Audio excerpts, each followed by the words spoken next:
मंच पर विराजमान पूजनीय संत गुरुजन,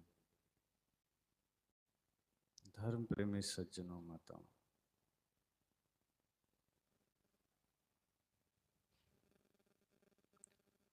सदगुरु कबीर को मानने वाले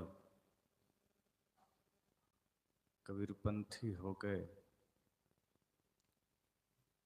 तथागत बुद्ध को मानने वाले बौद्धिस्ट,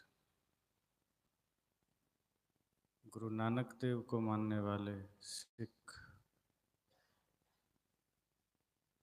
महावीर स्वामी या ऋषभ देव आदि को मानने वाले जैन, इस तरह हम जिन जिन महापुरुषों को मानते हैं उनके बाद उनके नाम पर पंथ शुरू हो जाता है। पंथ गलत नहीं है, लेकिन जब हम पंथ में ही पड़ जाते हैं, पंथ और संप्रदायों की दीवारें मात्र खड़ी कर लेते हैं, तो फिर वही पंथ खतरनाक बन जाता है। सदगुरु कबीर ने अपनी बातें इसलिए नहीं कही थी कि लोग उसी में अटक जाए। उनकी बातें उस औषधि के समान था जो हमारे भीतर व्याप्त बुराइयों और विकारों को मिटाने के लिए था। जब कोई आदमी बीमार होता है, औषधियों का प्रयोग उस बीमारी को मिटाने के लिए करता है। हमारे आपके पैर में कभी कांटे चुभे हों तो अक्सर लोग कोई दूसरा बढ़िया सा कांटा लाता है, जैसे बबूल का गड़ गया तो दूसरा स्वस्थ कांटा लेकर उसी कांटे से आप गड़े हुए कांटे को निकाल देते हैं। एक कांटा गड़ा था और दूसरा कांटा से आपने निकाल दिया, दोनों कांटा है, पर एक गड़कर आपको पीड़ा दे रहा था और दूसरा कांटा आपके पीड़ा से आपको मुक्ति दे दिया। जिन सांसारिक वचनों में, शब्दों में हमारा मन उलझा रहता है, गुरु संतों का एक शब्द उन्हीं अक्षरों में से ऐसा बन जाता है जो हमारे भीतर के सारे विकार को निकाल लेता है। पर समस्या तब होती है जब हम फिर उन्हीं शब्दों को पकड़ कर बैठ जाते हैं कि इसी में कल्याण है, दूसरा का नहीं। दूसरे के संप्रदाय को फिर हम गाली देने लग जाते हैं, दूसरे मतपंथ की फिर हम निंदा करने लग जाते हैं, हम दूसरे को फिर देखना नहीं चाहते हैं। विचार यह करना है कि इस भारत देश में तमाम महापुरुष हुए और सबने जीवन जीने की बातें कही और जीवन को सुंदर कैसे बनाया जाए, जीवन को बेहतर कैसे बनाया जाए, इन्हीं बिंदुओं पर उन्होंने चर्चा की। तो हमें उन महापुरुषों से कुछ सीखने के बजाय यह समय कहाँ मिल जाता है कि हम एक दूसरे की आलोचना में लग जाते हैं। महापुरुषों ने कभी एक दूसरे की आलोचना नहीं की, लेकिन उनको मानने वाले अनुयायी एक दूसरे के विरुद्ध खड़े हो जाते हैं, एक दूसरे के विरोध में खड़े हो जाते हैं। साहेब कबीर को मानने वाले जो भी हुए, जो बातें सदगुरु कबीर ने कही है, वो बातें ऐसा तो नहीं है कि सिर्फ कबीर पंथी के लिए है। जो बातें नानक देव ने कही, क्या वो सिर्फ सिखों के लिए है? जो बातें श्री राम के जीवन से हमें सुनने सीखने को मिलती है, क्या वो सिर्फ राम को मानने वालों के लिए? जो बातें तथागत बुद्ध के जीवन की है, उनके संदेशों की है, क्या वो सिर्फ बौद्धों के लिए? जितने भी महापुरुषों की वानियां हैं वो सब हम सब के लिए है। फिर हम झगड़ते क्यों हैं? हम ये सिद्ध करने में लग जाते हैं कि हमारे गुरु, हमारे भगवान बड़े हैं, तुम्हारे छोटे हैं। यही समस्या हो जाती।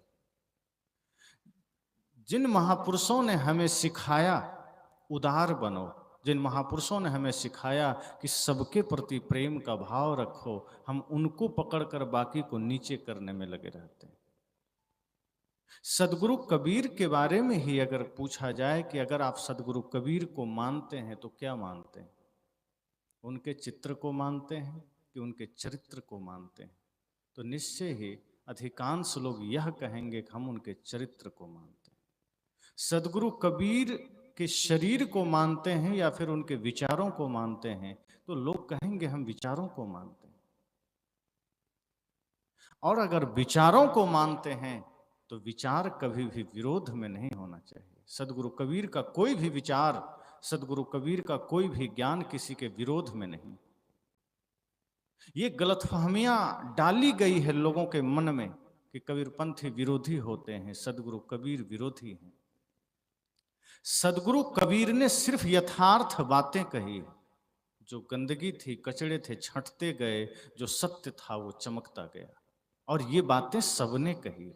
ये बातें सिर्फ कबीर साहब ने नहीं कही, ये बातें हमारे उस समय के उपनिषद के ऋषियों ने भी कही। उस समय गीता कार ने भी कहा, श्री कृष्ण ने भी कहा, भगवान बुद्ध ने भी कहा।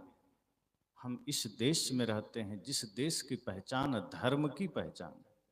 इस देश की खूबसूरती यही है कि अलग अलग महापुरुष हुए, अलग अलग समय में अलग अलग पुष्प खिले। सबके विचारों को सुनकर, सबके साथ मिलजुल कर हम रहें, ये कितना बढ़िया होगा।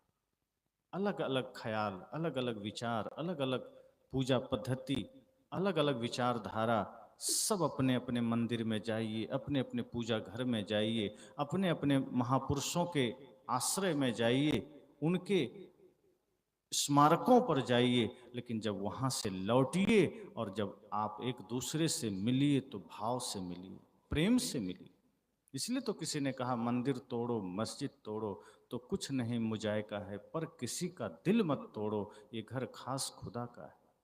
हम मंदिर को रखने के चक्कर में, मस्जिद को बचाने के चक्कर में हम दिल तोड़े चले जा रहे हैं। क्या महापुरुषों का यही संदेश था?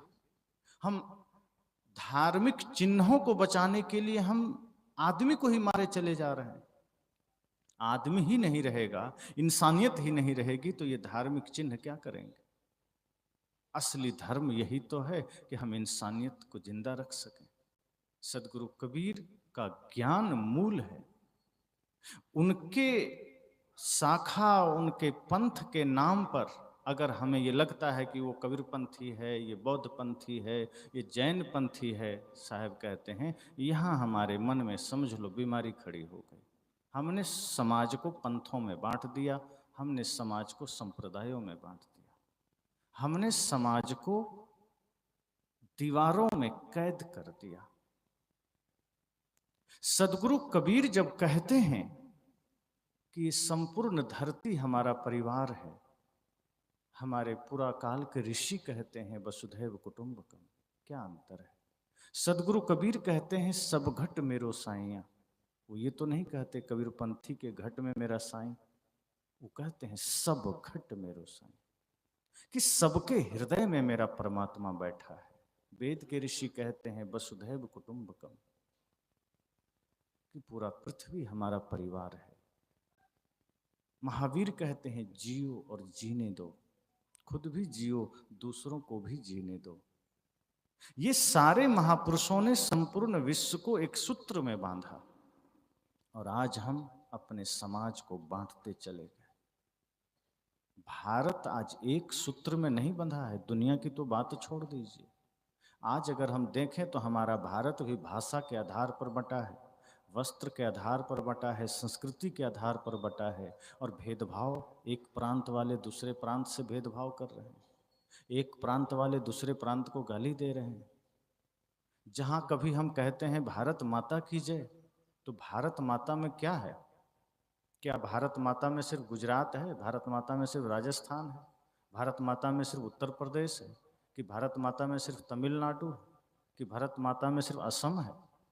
कश्मीर से लेकर कन्याकुमारी तक और पोरबंदर से लेकर सिलचर तक, उत्तर से पूर्व, दक्षिण से पश्चिम, जितना भी है ये सब भारत माता है और सब हमारा आपका है। क्यों बट गया? हमारा हृदय क्यों स्वीकार नहीं कर पाता किसी को? और वो तो छोड़िए, देश जो राज्यों में बंटा है, जहां वहां विवाद चलता है, आज क्या हम ये नहीं कह सकते कि राज्य भी जिलों में बंटा है? और ये अगर सुविधा की दृष्टि से बांटा गया कोई बात नहीं, लेकिन आज जिस जिला में आप हैं, क्या आप नहीं चाहते कि हमारे जिला का विकास हो, पड़ोसी का हो ना हो, मुझे चिंता नहीं। कहीं ना कहीं मन में ये गहराई में बसा तो है। और अगर जिला का विकास हो रहा है और आप विकास खंडों में बंट गए, तहसीलों में बंट गए, अब आप आ गए कि हमारे तहसील, हमारे विकास खंड का विकास हो, पड़ोसी का हमें पता नहीं, हो ना हो। यहाँ तक भी मामला नहीं रुका, पंचायतों में बंट गए। अब हमारे पंचायत का विकास हो, हमारे पंचायत को लाभ मिले, दूसरे से हमें कोई लेना देना नहीं।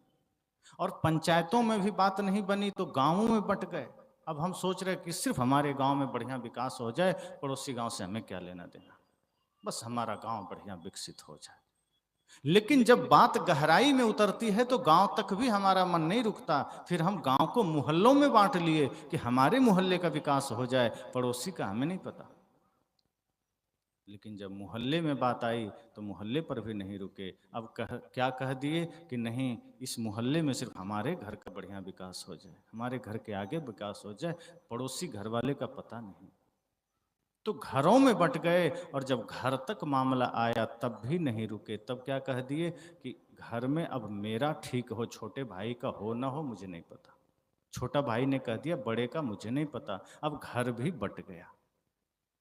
और जब गहराई में आएंगे तो आज हर इंसान बटा हुआ है। सिर्फ देश ही नहीं बटा है, प्रांत ही नहीं बटा है, जिला ही नहीं बटा है, विकास खंड ही नहीं, पंचायत ही नहीं, गांव ही नहीं, मोहल्ले ही नहीं, आज हर इंसान अपने आप में बटा हुआ है।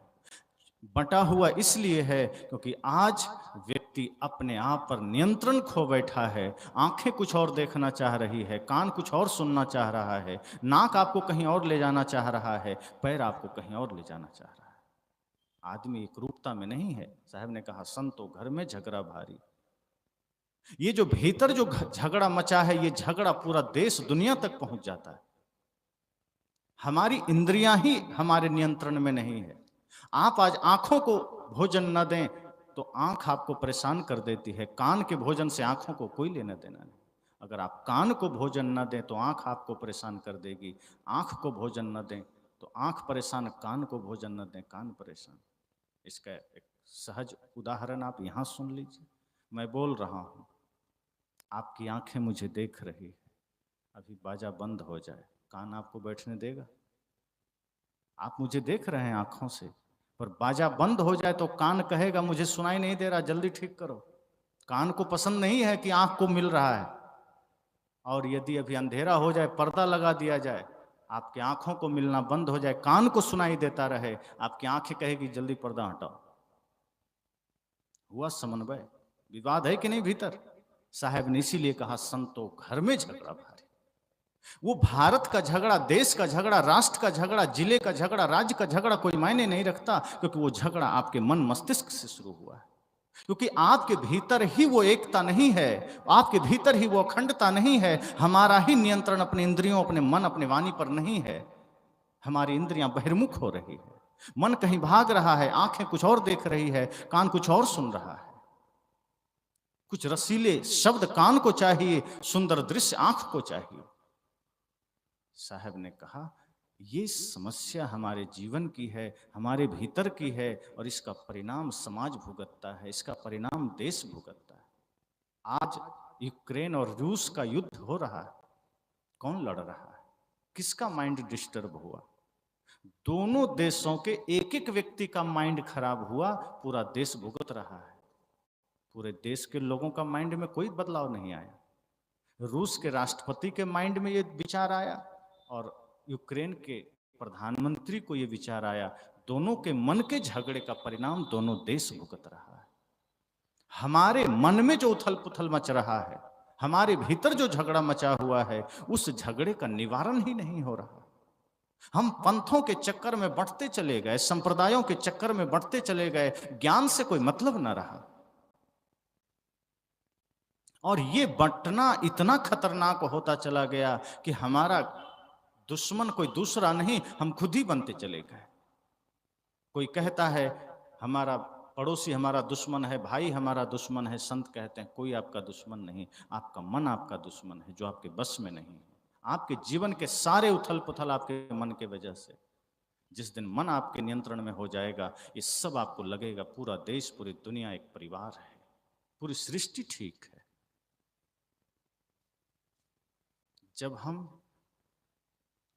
इन विचारों को अपने महापुरुषों से सुनते हैं, इन विचारों को अपने संतों से सुनते हैं, तो सुन करके उसको साइड में रख देते हैं, परिवर्तन नहीं कर पाते। तो आज चाहे सदगुरु कबीर के विचार हों, चाहे बुद्ध महावीर के विचार हों, चाहे गुरु नानक देव के विचार हों, वो सारे विचार इस सृष्टि को एक करने के ही तो हैं, विरोध के तो नहीं है। फिर भी आज इतने विरोध क्यों हैं? कोई लाल कपड़ा में है, कोई सफेद कपड़ा में है, कोई पीला कपड़ा में है, कोई दिक्कत नहीं, पर एक दूसरे से विरोध क्यों हो रहा है? कोई लाल तिलक लगा लिए तो दिक्कत, कोई पीला लगा लिए दिक्कत, कोई सफेद लगा लिए दिक्कत। हमारा मन मस्तिष्क बाहरी चिन्हों में उलझ गया। भीतर हमारा जीवन पवित्र है कि नहीं है, इस पर हम जाते नहीं। हमारा आचरण कैसा है, इस पर हम जाते नहीं हैं। कपड़े पर चले गए, तिलक पर चले गए, संप्रदायों के चिन्हों पर चले गए। संप्रदायों के चिन्ह ये तय नहीं कर सकते कि व्यक्ति कैसा है। व्यक्ति का मूल्यांकन करना है तो उसके चरित्र से करिए, उसके विचार से करिए, उसके आचरण से करिए। हम चिन्हों से करने लगे कि किसका तिलक बड़ा है, किसका त्रिपुंड है, किसका लंबा है, किसका कैसा है, किसकी चादरें कैसी है, किसका कपड़ा गोरा काला।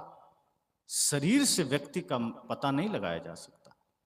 शरीर की खूबसूरती मात्र शरीर के लिए है, मन की खूबसूरती आपके आचरण को दर्शाता है। इसलिए मन खूबसूरत होना चाहिए। हमारे संतों का विचार यही है कि जिस दिन हमारे भीतर के झगड़ा मिट जाएगा, उस दिन समझना देश का झगड़ा मिट जाएगा। लोग कहते हैं महाभारत का युद्ध हुआ, 18 दिन चला ना, करोड़ों लोग मारे गए। अब सोचिए क्या हमारे भीतर युद्ध नहीं चल रहा है? मैंने अभी कहा, आंख नाक कान ये इंद्रियां आपस में लड़ नहीं रही। और सच पूछिए तो इस वजह से हमारे भीतर ही एक आसुरी सेना है, हम सबके भीतर। बाहर धृतराष्ट्र था कि नहीं था, पर आज हर व्यक्ति के भीतर एक वासना रूपी धृतराष्ट्र है। इसको कोई नकार सकता है क्या? वो अंधा है कि नहीं?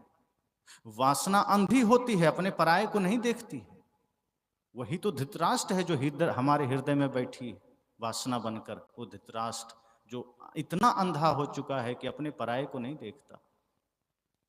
हमारे भीतर बाहर का दुर्योधन क्या था, कैसा था, मुझे नहीं पता, पर हमारे हृदय में अहंकार रूपी दुर्योधन डेरा डाल रखा है, ये मुझे पता है। हम सबके भीतर वो अहंकार का दुर्योधन भी विराजमान। हमारे भीतर वो कुंठा रूपी कर्ण भी विराजमान है। हमारे भीतर वो दुराचार का दुशासन भी विराजमान है। हम सबके भीतर वो कपट का शकुनी भी विराजमान है। हम सबके ही भीतर वो कपट की मंथरा भी विराजमान है। हम सबके भीतर ही पूरी आसुरी सेना है। और सदगुरु रूपी कृष्ण अर्जुन रूपी जिज्ञासु को ये सीख दे रहे हैं कि उठो, इस क्रोध को, इस अहंकार को, इस वासना को, इस कपट को, इस दुराचार को, इस कुंठा को अपना परिवार मत समझो। और हम सब ने क्या किया? क्रोध को गले से लगा लिया, अहंकार को गले से लगा लिया, सारे विकारों को हमने अपना परिवार मान लिया कि यही मेरा जीवन है, यही मेरा परिवार है। थोड़ी थोड़ी बात पर हम क्रोध कर लेते हैं, थोड़ी थोड़ी बात पर अहंकार कर लेते हैं, थोड़ी थोड़ी बात पर लोभ कर लेते हैं। जो हमारा परिवार हो सकता है या है, सत्य हिंसा प्रेम करुणा शांति, हमने उसको देश निकाला कर दिया है। हमने धर्म को अपने हृदय से निकाल दिया है। कृष्ण रूपी सदगुरु कहते हैं कि अर्जुन, ये जो जिसे तुमने अपने हृदय में बना रखा है, जिसे तुमने अपने हृदय में बसा रखा है, ये तेरा मित्र नहीं, ये तेरा शत्रु है, ये तेरा दुश्मन है। और उठाओ ज्ञान का धनुष और इसका नाश करो। बाहर किसी व्यक्ति को मारने की बात कृष्ण नहीं करते।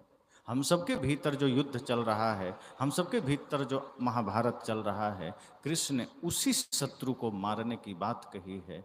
और जब हम अपने भीतर के युद्ध को मिटा लेते हैं तो फिर शांति आ जाती है, फिर शांति रूपी द्रौपदी का सम्मान वापस लौट जाता है। हम सबके भीतर भी तो वही घटना घट रही। तो हमारे महापुरुषों ने इतनी दिव्यता से इतने गहरे सूत्र हमें दिए हैं, पर हम अपने भीतर के आसुरी सेना को मारने को राजी कहाँ है? सारे युद्ध, सारे विवादों का कारण तो वही है। सदगुरु कबीर को माने, चाहे बुद्ध को माने, चाहे राम को माने, अगर उनकी वाणी, उनके विचार, उनके आचार हमारे जीवन में ना आ पाए, उनके दिए हुए संदेश हमारे आचरण में ना आ पाए, तो मानना क्या हुआ? मंदिर जाके अगरबत्ती घुमाना ये मानना थोड़े। मंदिर जाइए, लेकिन आपका जीवन भी मंदिर बन सके तो मंदिर जाना सार्थक है। मंदिर में जाइए, 2 घंटे बैठिए, घर आइए, घर को भी मंदिर बनाइए तो मंदिर जाना सार्थक है। राम की पूजा करिए, लेकिन घर आइए, अपने बड़े भाई के साथ, छोटे भाई के साथ वही राम और भरत और लक्ष्मण का व्यवहार करना शुरू कर दीजिए तो राम की पूजा सार्थक है। सदगुरु कबीर यही तो कहते हैं। किसी ने उनसे पूछा कि आपका मूल ज्ञान क्या है।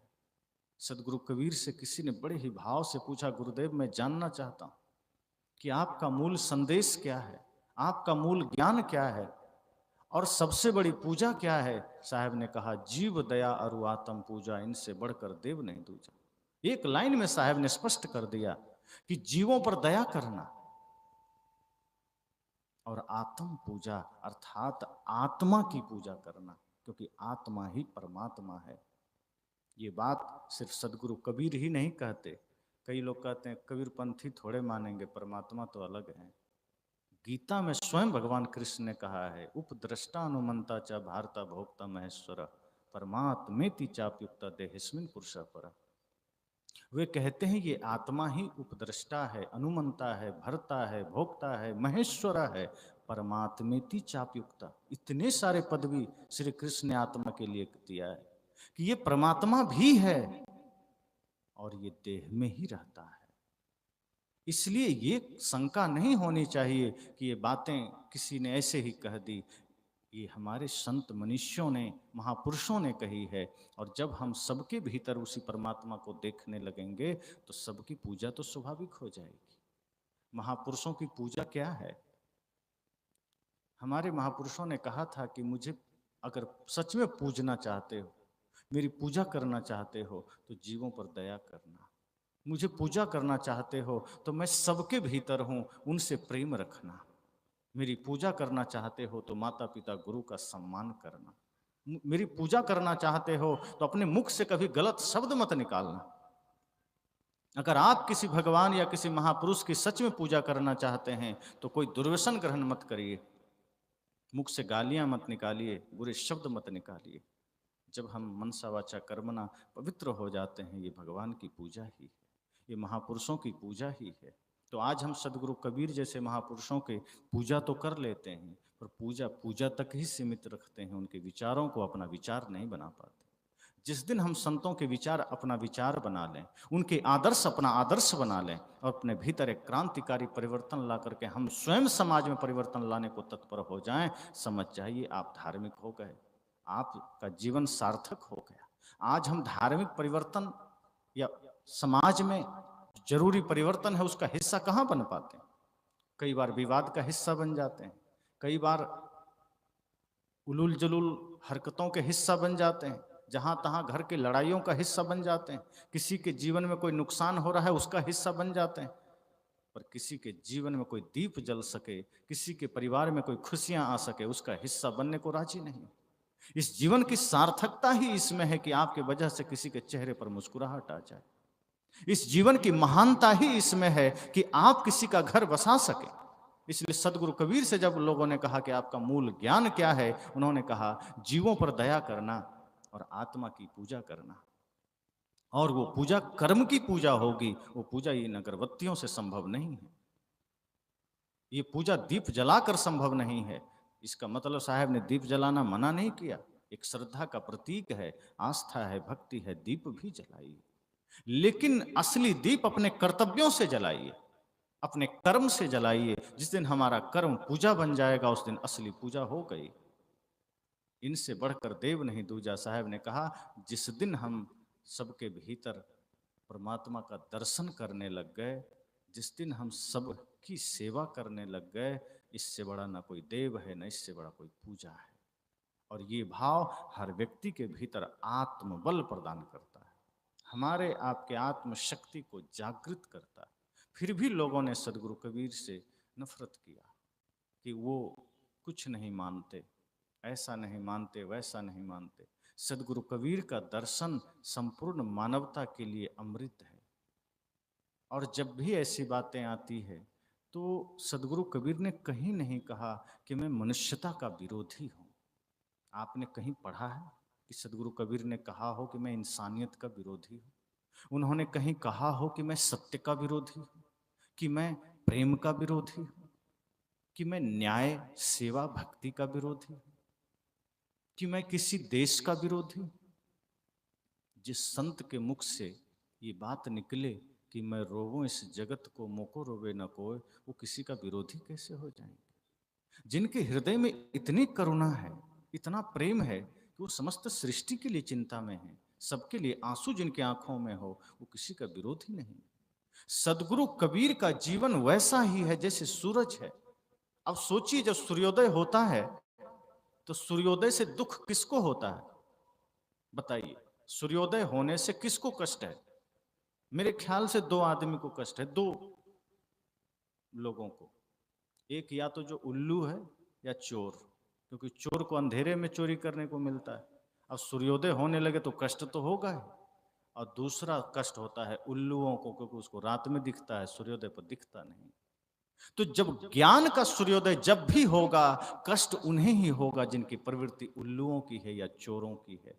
चाहे बुद्ध का ज्ञान जागृत होगा, चाहे गीता का ज्ञान जागृत होगा, चाहे कबीर का ज्ञान जागृत होगा, चाहे रैदास का ज्ञान जागृत होगा, चाहे गुरु नानक देव मीराबाई का ज्ञान जागृत होगा, जब जब ऐसा सूर्य आकाश में खिलेगा, दुख उन्हें ही होगा जिनकी प्रवृत्ति उल्लुओं की है।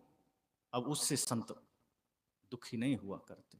वे कहते हैं अपने इन प्रवृत्तियों को मिटाओ, एक बार आंखें खोलो, तुम्हें भी सूर्य का दर्शन होगा, कष्ट मत मानो। क्योंकि जब फोड़ा हो जाए तो उसको ढकने के बजाय डॉक्टर के पास जाकर उसका ऑपरेशन करना बेहतर होता है।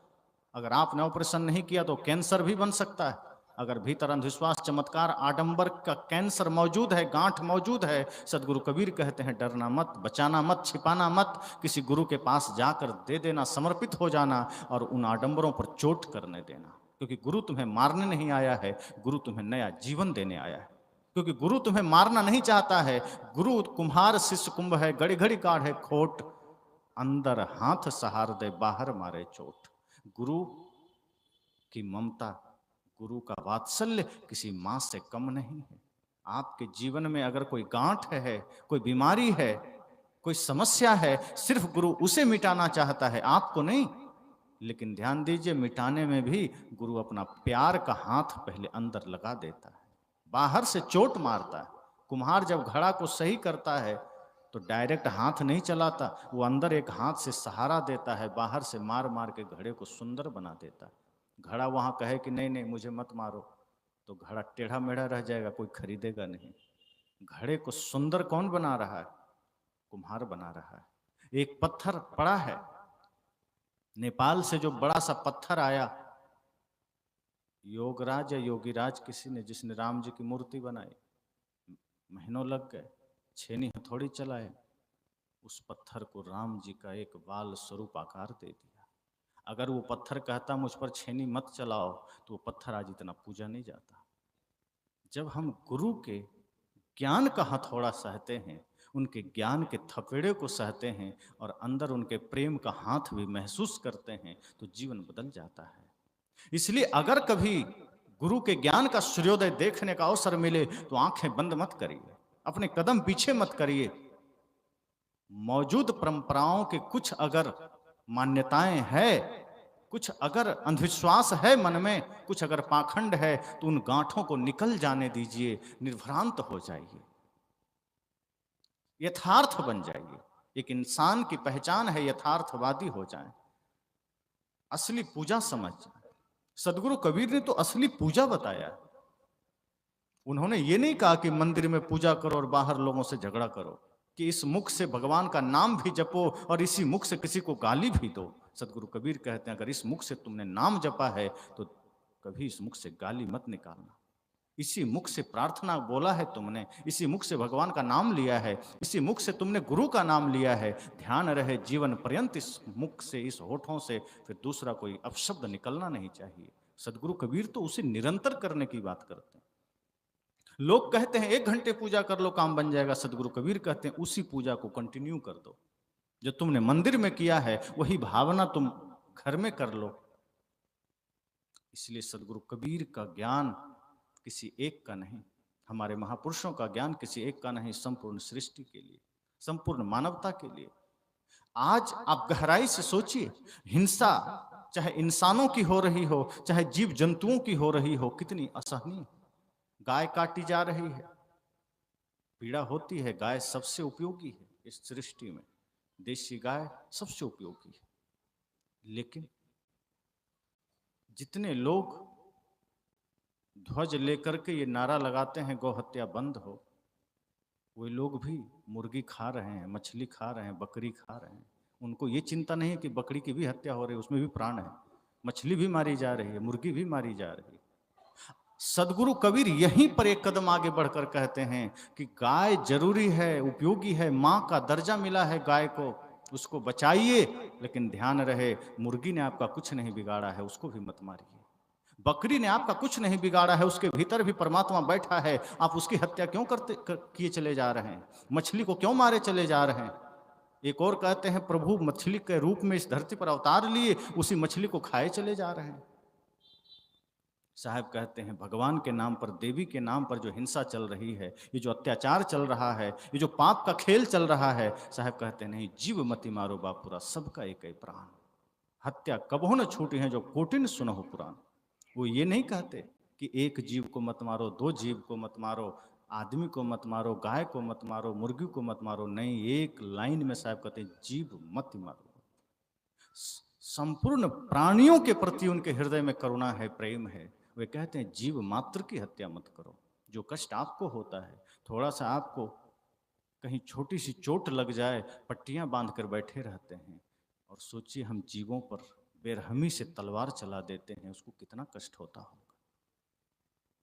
इसलिए आज अगर धर्म पालन करना है, महापुरुषों के आचरण को जीवन में उतारना है, सच्ची पूजा करनी है, तो हमें अपने कर्मों को पूजा बनानी होगी, हमें अपने कर्तव्यों को पूजा बनाना होगा, हमें अपने जीने के ढंग को ही पूजा बनाना होगा। जिन हाथों से आपने भगवान की पूजा की है, उन हाथों से किसी का गला मत दबाइए, इन हाथों से किसी की जेब मत काटिए, इन हाथों से किसी के साथ बुरा मत करिए।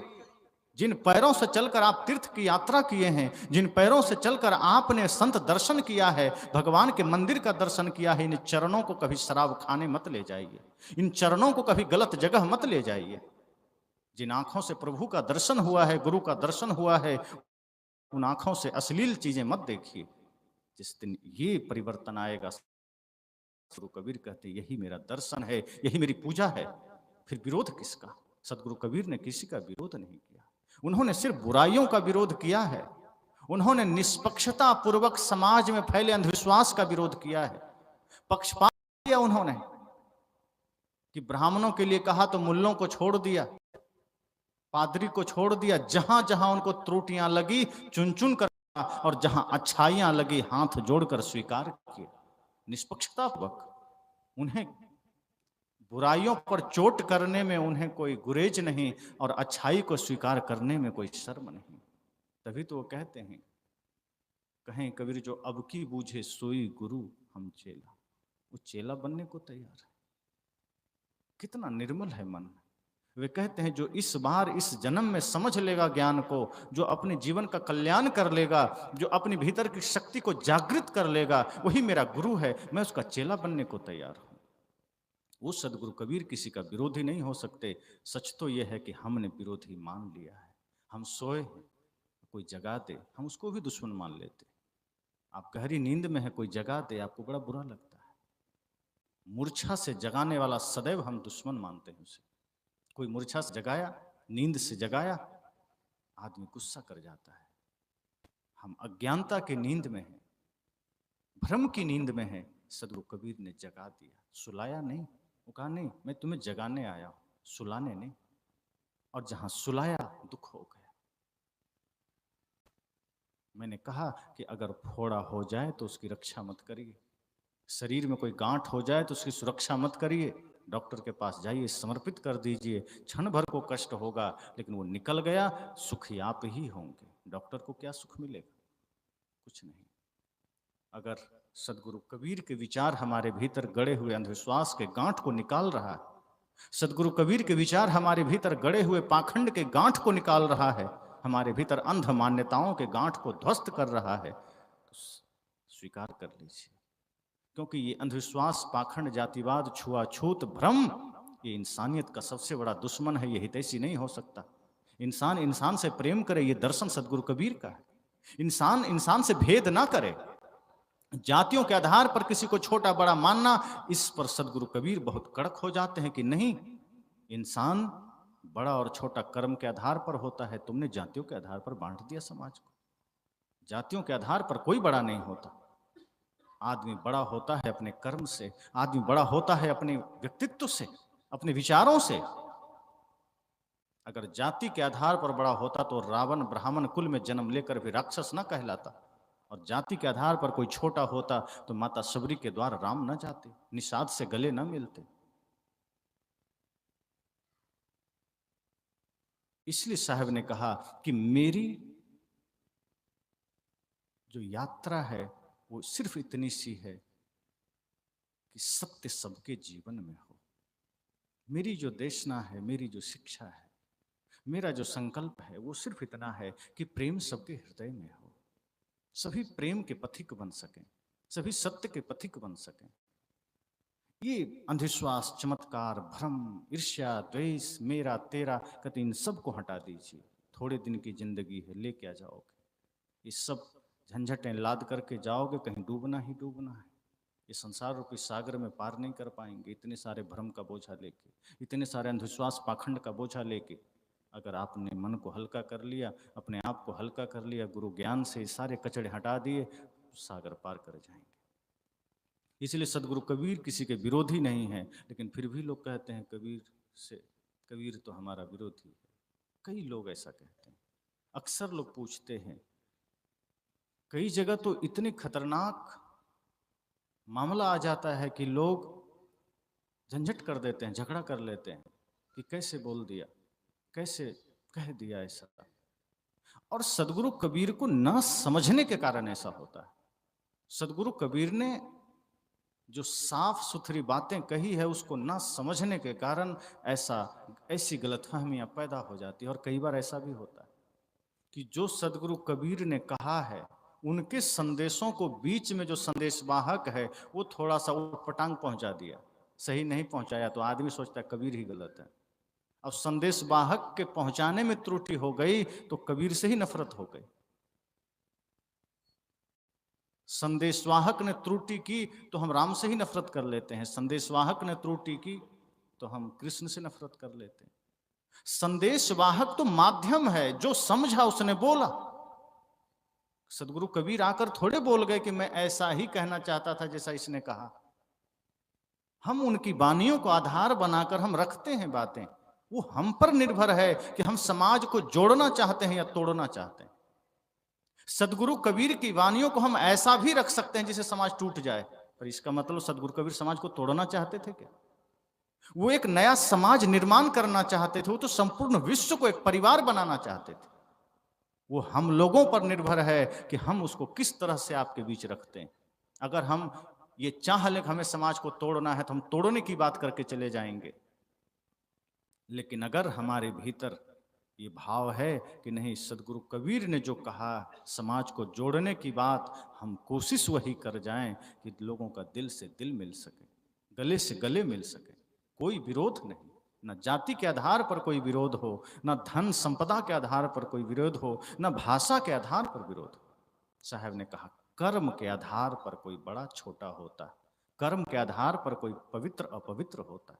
अगर कोई मांसाहारी है, कोई व्यभिचारी है, कोई दुर्व्यसन करता है, कोई गलत काम करता है, तब उसके हाथ का पानी भी मत पीना, फिर वो है राक्षस।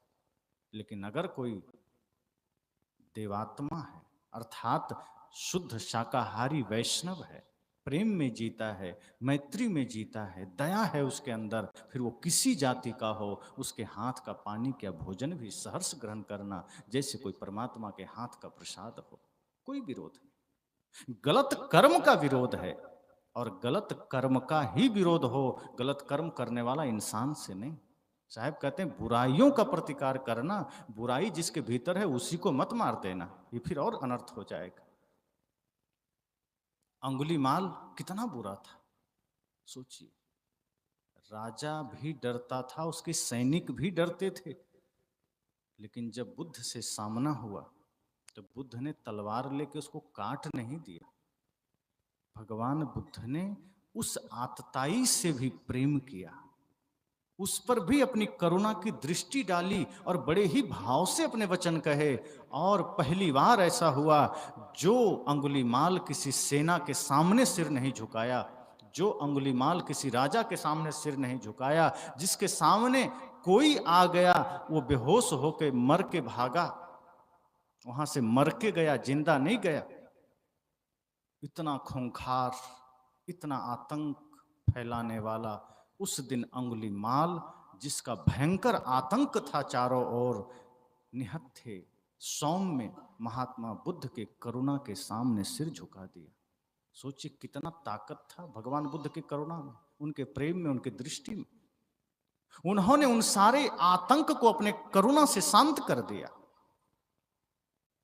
जो कहीं झुका नहीं वो बुद्ध के सामने सिर झुका दिया।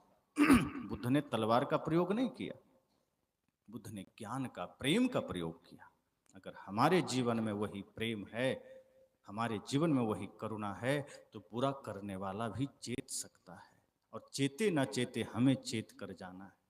अगर हमारे वजह से किसी का कल्याण हो जाए तो सोचिए कि हमसे कुछ पुण्य हो गया, अगर नहीं हुआ तो सोचिए कि हमें अपना काम करना है, कोई करे न करे। यहाँ होता क्या है, हम थोड़ा सा धर्म के मार्ग पर चलते नहीं हैं कि दूसरे को हम सिखाने लग जाते हैं। हम थोड़ा सा सत्य के पथ पर चलना शुरू भी नहीं करते कि हम सोचते दूसरा भी चले, और इसी चक्कर में कोई नहीं चल पाता। जिस दिन हम सिर्फ ये संकल्प लेंगे कि पहले मुझे धर्म के मार्ग पर चलना है, पहले मुझे ज्ञान के मार्ग पर चलना है, पहले मुझे न्याय प्रेम के मार्ग पर चलना है, अगर कोई मुझसे सहारा मांगा तो जो बन सकेगा हम उसके सहायक बन जाएंगे, हम उसके धर्म पथ का सहायक बन जाएंगे, हम उसके सत्य पथ का सहायक बन जाएंगे, उसके अशुभ में साथ नहीं देंगे, हम उसके पाप में भागी नहीं बनेंगे, लेकिन उसके पुण्य में भागी बन जाएंगे, अर्थात उसमें सहयोग कर देंगे। इसलिए साहब ने ये नहीं कहा कि कोई गलत करता है तो उससे नफरत करिए, उपेक्षा कर दीजिए। शास्त्रों में एक शब्द है उपेक्षा का। कई बार लोग कहते हैं कि बहुत कोई हमारे साथ बुरा कर रहा है, कोई बहुत पापी है, कोई बहुत दुष्ट है, तो उसे नफरत न करें। कैसे प्रेम कर सकते हैं? साहब ने कहा प्रेम मत करो, उपेक्षा कर दो। उपेक्षा में कोई भाव नहीं, न प्रेम का न दुश्मनी का। जैसे आप रास्ते में जा रहे हैं, दो रास्ते निकलते हैं, एक मान लीजिए बाईं ओर जा रही है एक सड़क दाईं ओर जा रही है।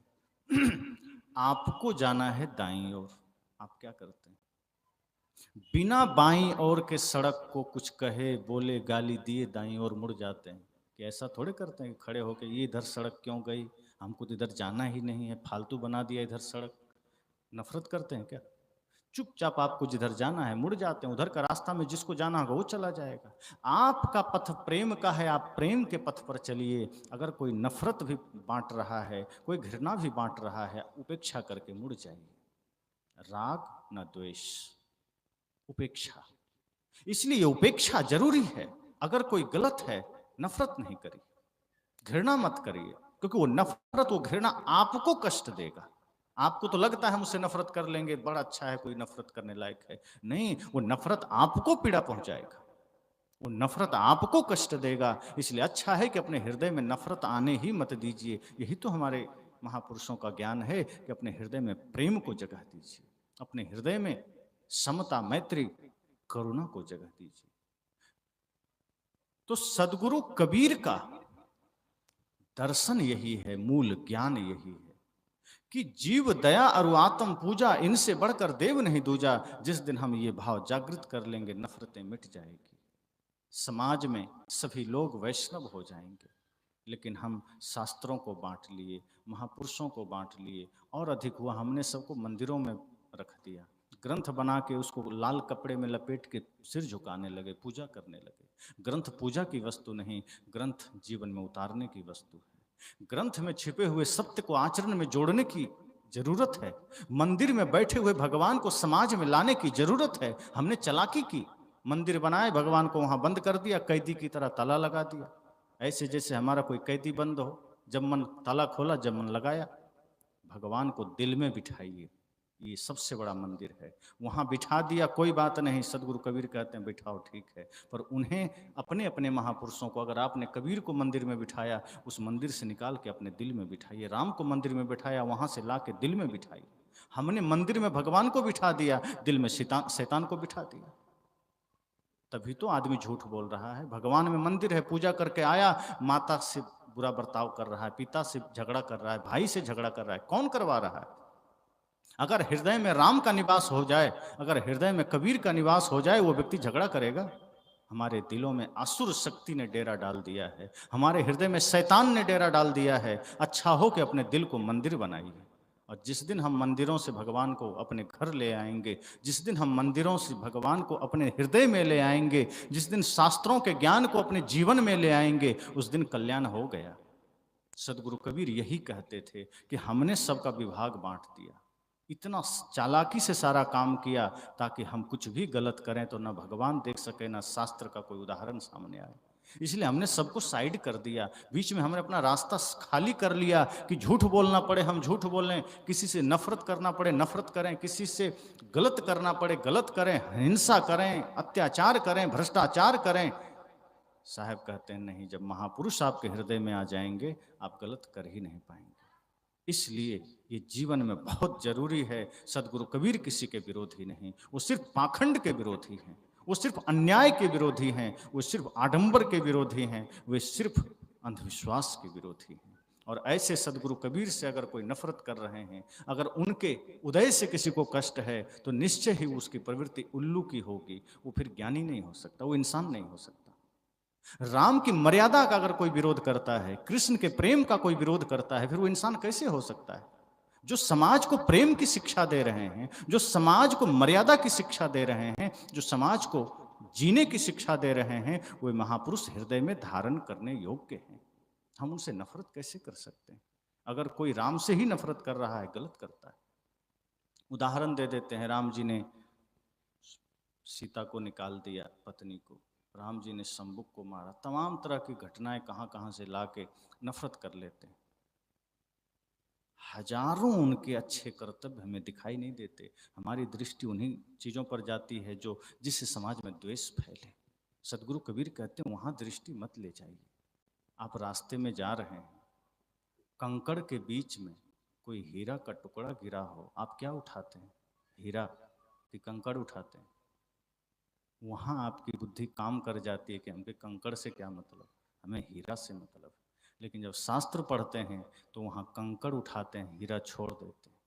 वहाँ भी दिमाग को उसी तरह से काम में लगाइए कि जिन महापुरुषों के तरफ दृष्टि ले जाइए, जिन शास्त्रों के तरफ दृष्टि ले जाइए, देखिए कि उसमें जो हीरा है वो उठा लेना है, कंकड़ से में कोई काम ही नहीं। इसलिए साहब ने कहा जागृत हो जाइए, समय थोड़ा है, और जो मूल धर्म है साहब का वो इंसानियत है, जो मूल ज्ञान है साहब का वो जीवों पर दया है, सबसे प्रेम है। इनसे बड़ा कोई पूजा नहीं, इनसे बड़ा कोई तप नहीं। इसलिए ऐसे महापुरुषों के ज्ञान को अगर हम जीवन में उतारते हैं तो अपने जीवन को भी अमर बना सकते हैं। पहले अमृत हुआ करता था, लोग पीते थे, ऐसा बोलते हैं अमृत पी के लोग अमर हो जाते थे। अगर आज कहें कि आज भी अमृत है, पी लीजिए अमर हो जाइएगा, विश्वास होगा? नहीं होगा। पर सच में है वो अमृत क्या है? वो ज्ञान का अमृत है। महापुरुषों के ज्ञान अमृत अगर हमने सच में अपने जीवन में पा लिया तो शरीर तो नश्वर है, मिट जाएगा, पर आपके कर्म, आपके आदर्श आपको अमर बना देगा। आज भगत सिंह का शरीर नहीं है, पर सबके दिलों में है कि नहीं? उधम सिंह नहीं है। मैं कभी कभी इन महापुरुषों को, इन वीर पुत्रों को याद करता हूं तो लगता है इनके बारे में ही चर्चा करता रहूं। उधम सिंह की घटना जब जालियांवाला बाग हुआ था, जब जनरल डायर ने गोलियां चलवाई थी निहत्थे भारतीयों पर, मीटिंग कर रहे थे हमारे भारतवासी, उस समय छोटे थे उधम सिंह, और उस घटना को देखकर उनके भीतर इतना जोश जगा था, इतना क्रोध पैदा हुआ था कि इस जनरल डायर को मैं मारूंगा जिसने मेरे भारत के लोगों पर गोलियां चलवाई है। कुछ दिन में जनरल डायर चला गया लंदन और उधम सिंह हो गए 18-19 साल के। उन्होंने सोचा मैं क्या करूं, किसी तरह पानी के जहाज में छिप के चले गए और वहां किसी होटल में काम करते करते एक रिवॉल्वर खरीदा और सीना तान कर बीच चौराहे पर जनरल डायल को मारा था और भारत माता की जय बोला था। सोचिए वो वीर सपूत क्या सपना लेकर गया था, अपना निजी जीवन के लिए नहीं, अपना पर्सनल दुश्मनी के लिए नहीं, भारत माँ के दुश्मन को लंदन में जाके मारा था। ऐसे महापुरुष सबके दिलों में क्यों है? खुदीराम बोस सबके दिलों में क्यों है? नेताजी सुभाष सबके दिलों में क्यों है? इसलिए क्योंकि उन्होंने अपने कर्म को इतना महान बना लिया, अपनी सांसें देश को समर्पित कर दी। उन्होंने अपना तन मन धन जीवन संपूर्ण समर्पण राष्ट्र को कर दिया। तन समर्पित मन समर्पित और यह जीवन समर्पित, चाहता हूं देश की धरती तुझे कुछ और भी दूं। ये भाव लेकर वो खड़े हुए। आज हम सब उनको दिलों में धारण करते हैं। लक्ष्मीबाई चाहती तो अंग्रेजों से मुगलों से समझौता कर लेती, वो भी राज्य करती। बहुत से गद्दार लोग हुए जो अंग्रेजों मुगलों से समझौता करके राज्य चलाए, और लक्ष्मीबाई ने कहा नहीं, ये देश मेरे लिए महत्वपूर्ण है, ये भारत माँ की मिट्टी मेरे लिए महत्वपूर्ण है, मरना पसंद करूंगी पर इन आक्रांताओं से समझौता नहीं। और 30 साल की भरी जवानी में वो मरते लड़ते लड़ते शहीद हो गई। हम कहाँ उनको दिलों से हटा पाते हैं, लेकिन उनके जीवन को उतार भी नहीं पाते। हम याद करते हैं, दिलों में रखते हैं, श्रद्धा भी दिखाते हैं, झुकते भी हैं, लेकिन हम उनके जीवन को अपने बच्चों पर उतारना कहाँ चाहते हैं? आज हम अपने महापुरुषों के आदर्श को अपने बच्चों में उतारना कहाँ चाहते हैं? आज आपके बच्चे हीरो हीरोइन के आदर्श को अपना रहा है, क्रिकेटरों के आदर्श को अपना रहा है। आप अच्छा हो, अपने बच्चों को बचपन से ही महापुरुषों की जीवनियाँ पढ़ाइए। अपने बच्चों को आदर्श अगर बनवाना है, अगर कई जगह बच्चों से पूछता हूं मैं, तुम्हारा आदर्श कौन है, तुम्हारा आइडल कौन है, तुम्हारा आइकॉन कौन है, तुम्हारा हीरो कौन है? बच्चे हीरो का नाम लेते हैं, सलमान खान, शाहरुख खान, इन्हीं का नाम लेते हैं, ये मेरा हीरो है। मैं कहता हूं यही सीखा है। इस देश के असली हीरो वर्तमान में अगर कहो तो हमारे भारतीय सेना है, जो सीमा पर खड़ा होकर ठंडा गर्मी वर्षा सह करके हम सबको सोने के लिए दे रहा है, जिसके वजह से हम बोल रहे हैं, जिसकी वजह से हम जी रहे हैं। और अगर ओवरऑल देखें तो इस देश का असली हीरो भगत सिंह हो सकते हैं, इस देश के असली हीरो नेताजी सुभाष हो सकते हैं, इस देश के असली नायिका लक्ष्मीबाई हैं, इस देश के असली नायक चंद्रशेखर आजाद हैं, महाराणा प्रताप हैं, वीर शिवाजी हैं। क्यों ये शिक्षा आप अपने बच्चों को नहीं देते? क्यों आपके बच्चे भटकते चले जा रहे हैं? इन महापुरुषों के आदर्श अपने बच्चों में डालिए, आज पुनः भारत विश्व गुरु बनने के राह पर खड़ा हो जाएगा। हम अपने बच्चों को वीरता की शिक्षा ही नहीं देते। आज बच्चे जन्म लेते हैं, आप चूहे बिल्ली कुत्ते से डराने चले जाते हैं, बच्चों को कहते हैं भाग जा बिल्ली आ रही है, भाग जा कौवा आ रहा है। अरे हम उस संस्कृति के वंशज हैं, हम उस भारत के वंशज हैं, हम उस भारत की मिट्टी में जन्म लिए हैं जिस भारत में कभी छोटा सा बाल भरत 2 साल का शकुंतला पुत्र भरत शेर के ऊपर सवार होकर 2 वर्ष का वो बच्चा शेर का दांत गिनने का सामर्थ्य ले आया था। और हम ऐसे संस्कृति में जन्म लेकर के हम बच्चों को डराते चले जा रहे हैं, हम बच्चे को कायर बना रहे हैं। ध्यान दीजिए, ये संस्कृति वीरों की है, ये भारत की संस्कृति बहादुरों की है, ये संस्कृति कायरों की नहीं है। ये संस्कृति सती साध्वियों की है, ये संस्कृति वीर और वीरांगनाओं की है। आज होश में आइए, आपके बच्चे भटकते चले जा रहे हैं। आज समाज का एक एक युवा भटक रहा है, उन्हें अपने महापुरुषों से जोड़िए, उन्हें अपने महापुरुषों की जीवनियां पढ़ाइए। सदगुरु कबीर का यही ज्ञान है कि जब आप जागृत होते हैं तो राष्ट्र और संपूर्ण मानवता आपका अपना बन जाता है।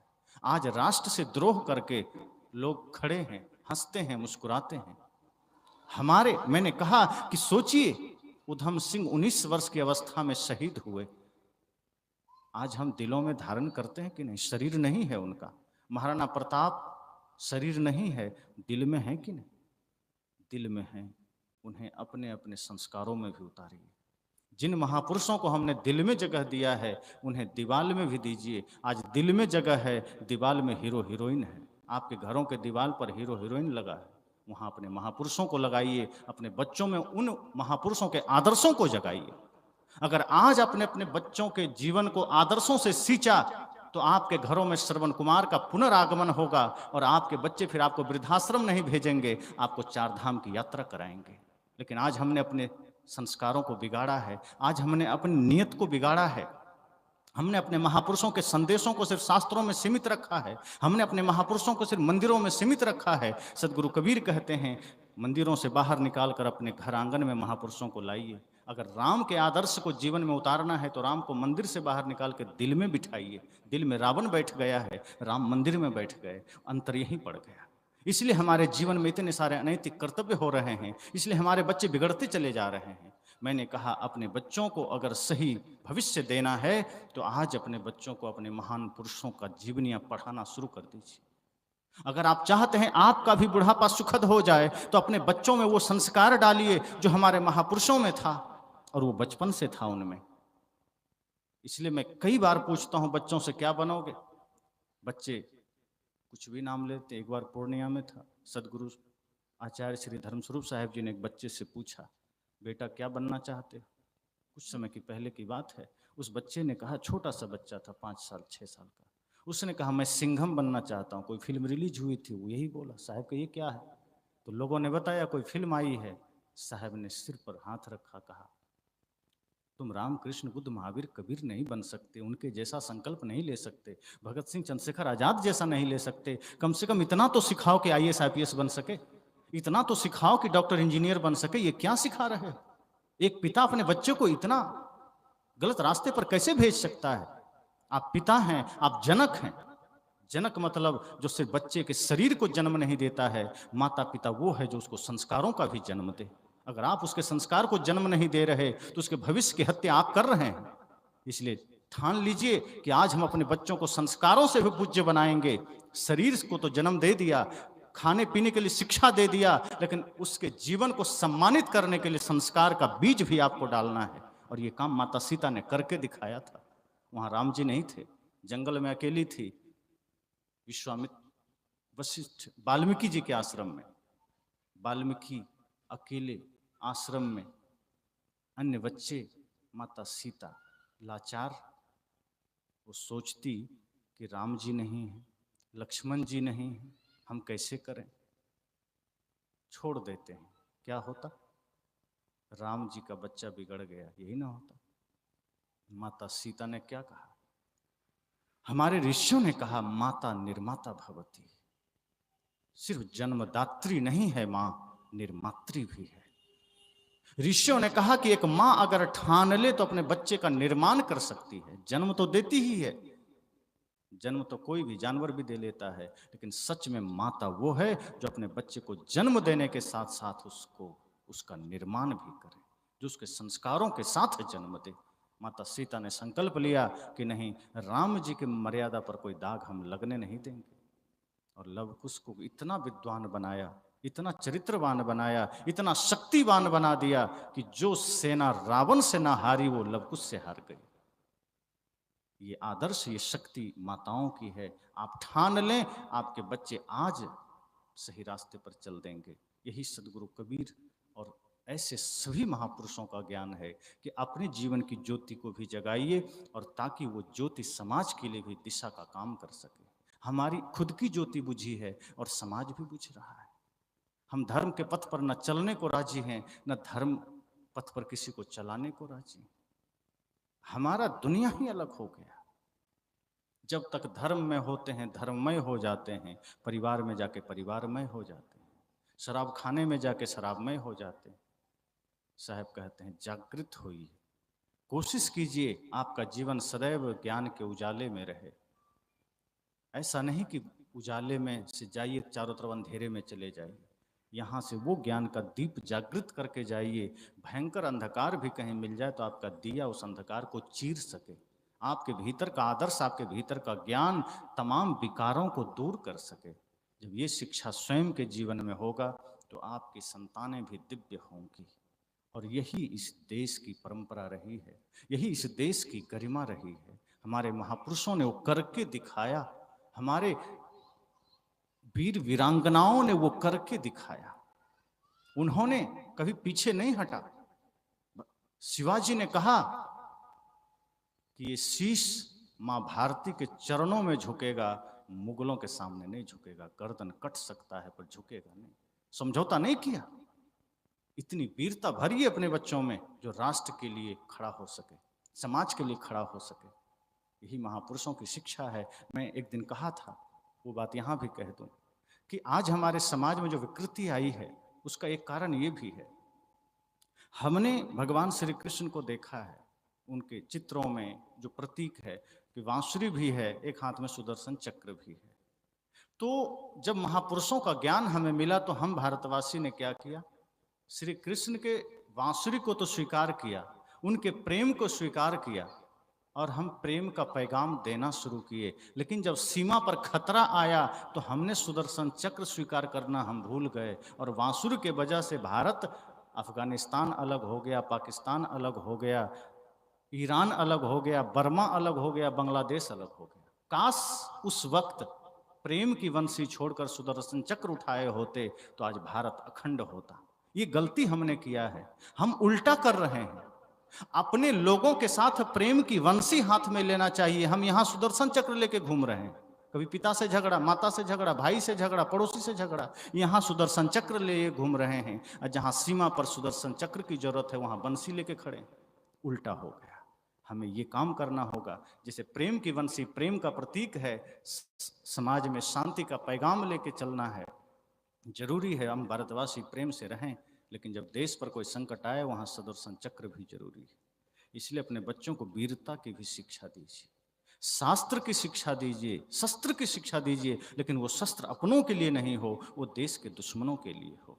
वो ज्ञान का शस्त्र उसको दीजिए जो अपने लिए भी हो, समाज के अंधेरे को मिटाने के लिए भी हो, वो सामर्थ्य दीजिए।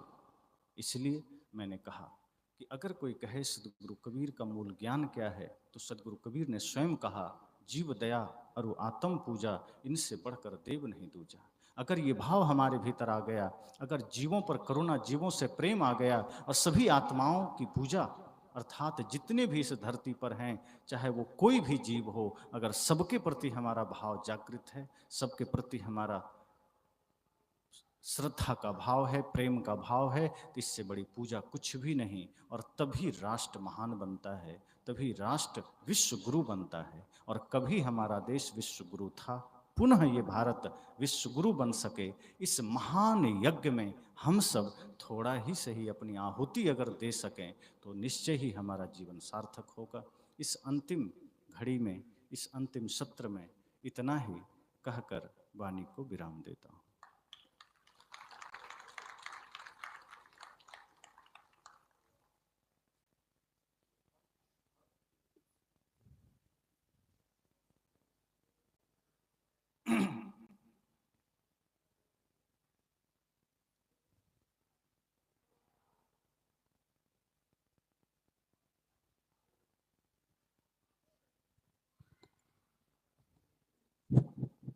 Hello hello hello hello hello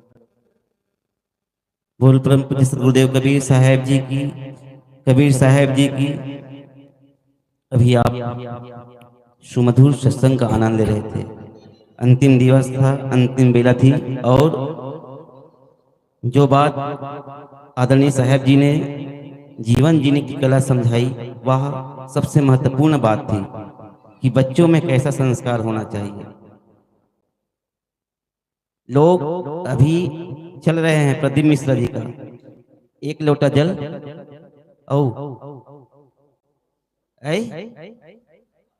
सारे समस्या का हल। क्या ये संभव है? भगवान कहता है क्या कि मेरे को सिर्फ एक लोटा जल आप चढ़ाइए, मैं आपकी समस्या दूर कर दूंगा? हाँ, ऐसा नहीं है। अगर मन में हो निष्ठा, निंदा, कपट और छल, तो काम ना आएगा एक लोटा जल। हमारे मन के अंदर ही सारी बुराई विद्यमान है, तो हम एक लोटा जल चढ़ाए या एक बाल्टी जल चढ़ाए, कोई काम नहीं आएगा। और यही ज्ञान, यही तथ्य